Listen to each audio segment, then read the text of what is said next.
souvenez de ce bouquin-là? On en avait parlé il n'y a pas longtemps. Lui en cuisine, des textes de Ned Rival, des illustrations de Topor, et dedans il y avait une recette qui était drôlement bien, qui nous faisait de l'œil, s'appelle rôti de porc. C'est pas compliqué.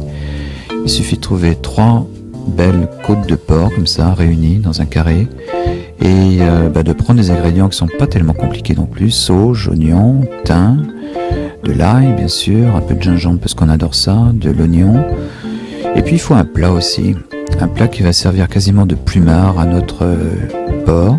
On va le saler un peu comme on dit dans les recettes, on va même le masser aussi, c'est toujours bien. On va lui mettre des petites herbes qui traînent dans le coin, on essaye de pas trop mélanger non plus, de pas faire n'importe quoi, on pense à ce que l'on fait. Et puis surtout on va faire mariner toute la nuit le porc avec un peu de vin blanc, avec de l'eau. On va rajouter des tas de petites choses dedans qui vont faire de la marinade l'accompagnement le plus agréable, qu'il ait une nuit pleine de rêves, de songes, qui puisse s'améliorer, qui puisse être bien meilleur le lendemain.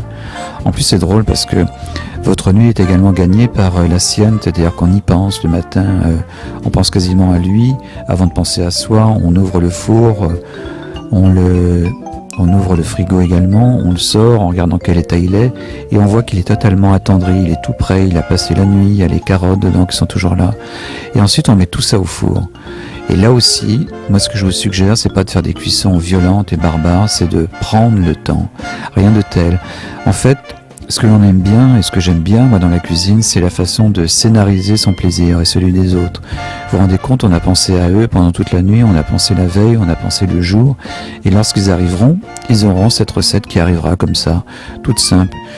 Inutile d'inviter des gens qui vont becqueter sans faire attention, vous avez intérêt à choisir vos invités. Moi j'avais mis 2 pommes aussi, histoire d'attendrir, et j'ai laissé longtemps, 2 heures à peu près, tout doux, et regardez ce qui m'est arrivé. Cadeau de l'attention, cadeau de l'intention, et ça fait un plat très agréable. Ça sent bon, ça se découpe comme dans du beurre, et vous allez voir, vous allez pouvoir faire vos assiettes selon votre cœur. En fait, j'allais dire que c'est une recette qui se fait toute seule. En fait, c'est elle qui travaille pendant vous. Vous pouvez lézarder, vous pouvez bouquiner, vous pouvez lire le journal, et quand c'est terminé, c'est bien. J'ai rajouté un peu de légumes, c'était pas indispensable en même temps. On aurait pu la faire toute nue comme ça, avec les carottes et tout ça. Et surtout, ce qu'il y a d'agréable, c'est que c'est totalement fondant. Voilà un bon plat pour une soirée douce, pour une soirée clémente, avec des amis du même métal.